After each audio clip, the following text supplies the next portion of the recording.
Hello motorcycle lovers, welcome to this new vlog. Today it's not about any ride, but don't go anywhere, as I am going to share my honest opinion, unfiltered opinion about owning this motorcycle and riding for around 14,000 kilometers. I love my ride, but on this review obviously I will not say all good things, because good things are already said multiple times on the internet, and you can find multiple videos about how strong, how peppy, how fun to ride this machine is. Yes, this machine is very stunning, fun to ride, and as you can see, I really love my ride, I really love my motorcycle. But there is something which obviously not right. So today I am going to share those, and stick around. So let's start.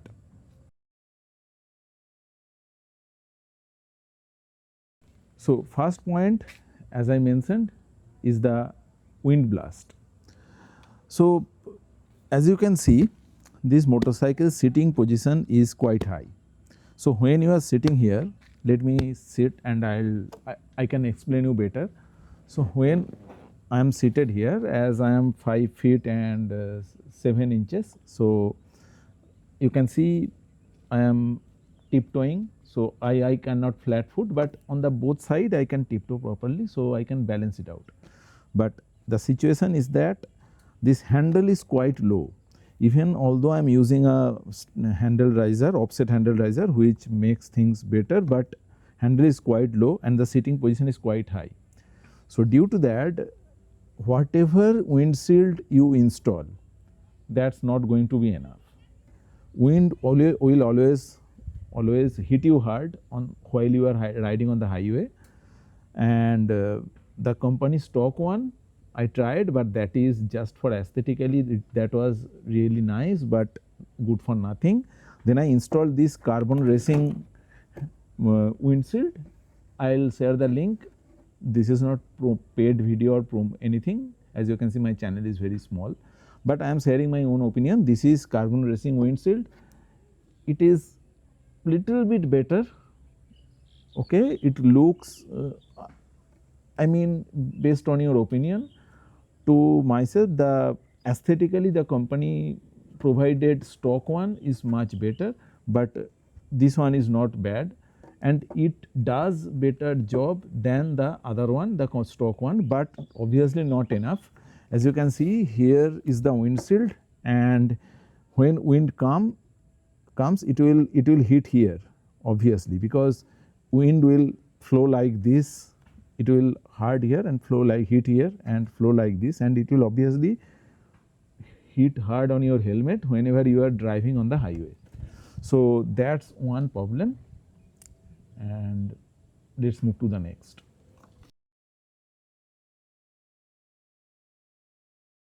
Yes, the second point I want to discuss about the brake pad. I don't know, really don't know why Triumph provides that, I mean, pathetic pads with their new motorcycle. I mean, you are paying 3.25 lakhs, 3.3 lakhs based on your location and city, but on road price will differ. But on that price, we should get a better brake pad at least.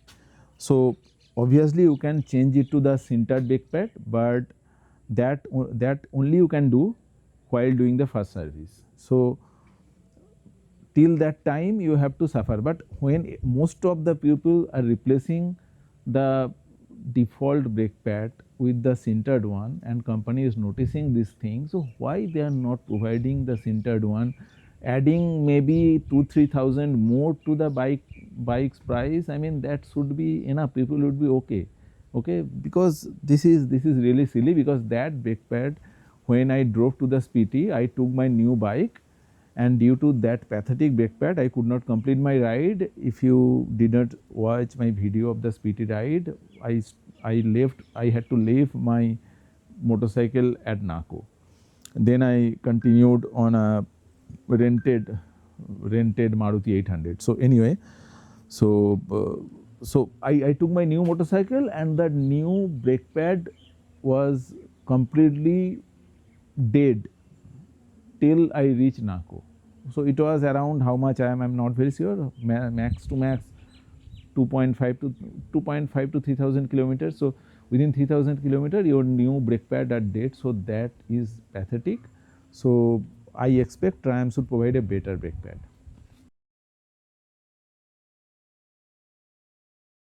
Yes, next point, as you saw, it is the pillion comfort.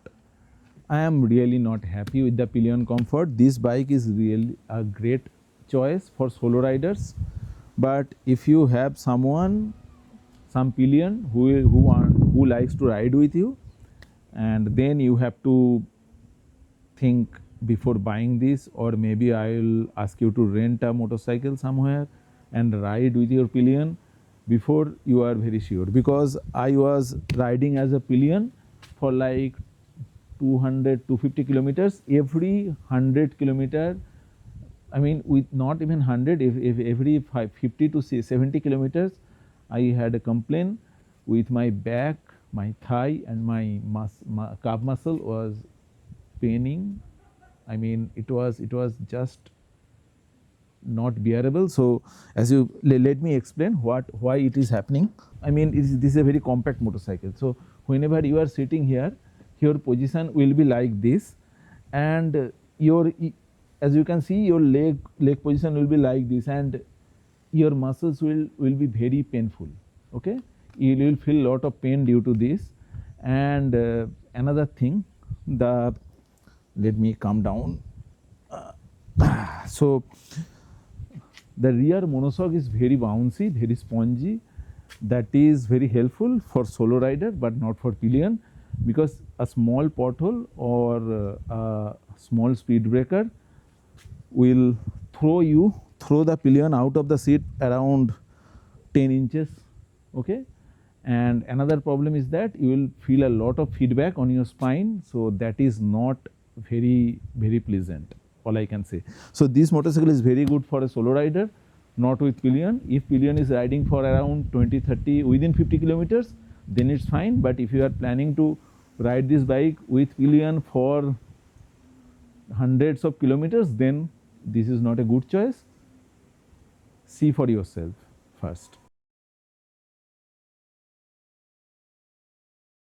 Yeah, next I want to discuss about rider's sitting posture. This is a upright sitting posture, as you can see. So when you are sitting, this handlebar, I have a handlebar riser, but otherwise it would come here and little bit below, I mean couple of inches below. So that is fine, that's not my complaint. That sitting posture is right, that upright sitting posture. But the seat, problem with the seat, actually I modified the seat, but the seat actually slopes towards the tank. So every time you are I mean the sweetest spot where you want to be planted while riding for a long distance would be here. So when you are sitting here, and let's say this part is not there, I modified this part, I added some extra cushioning here and I removed some cushioning. You can see my video of how I modified this seat. So anyway, so this was slope, more slope. So whenever I am braking or doing some braking, or I have a pillion, so I'll come down, I'll slip, I'll skid to here every time. Then I'll have to again reach that position, because this position is not, will hurt your jewels. Okay, so anyway, you will have to move back there, and this is a continuous struggle, and that's not very enjoying or very comfortable, all I can say. So that's the reason why I don't like this seat. And due to this discomfort, due to this small design fault, it is not very helpful. So what they could do, they could make a seat like some other motorcycle, like all I can say Himalayan has a good seat. Okay, and Xpulse also has a good seat. So they could have done something like that. Okay. Now the main point what I would like to discuss is the service interval and the service cost. So service cost is okay, but problem is that with the service interval. When Triumph launched this motorcycle, they claimed a service interval of 16,000 kilometers. That's a very big claim, and people were surprised, and I was surprised too.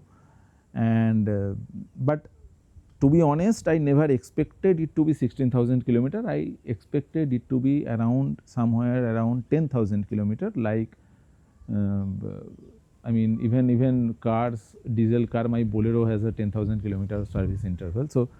So I never expected it to be 16,000 kilometer honestly, but thing is that I already only drove like 12,000 kilometer, and I took the bike to service center with some complaint, with some noise was coming out from the chain sprocket, and they said the chain sprocket is gone.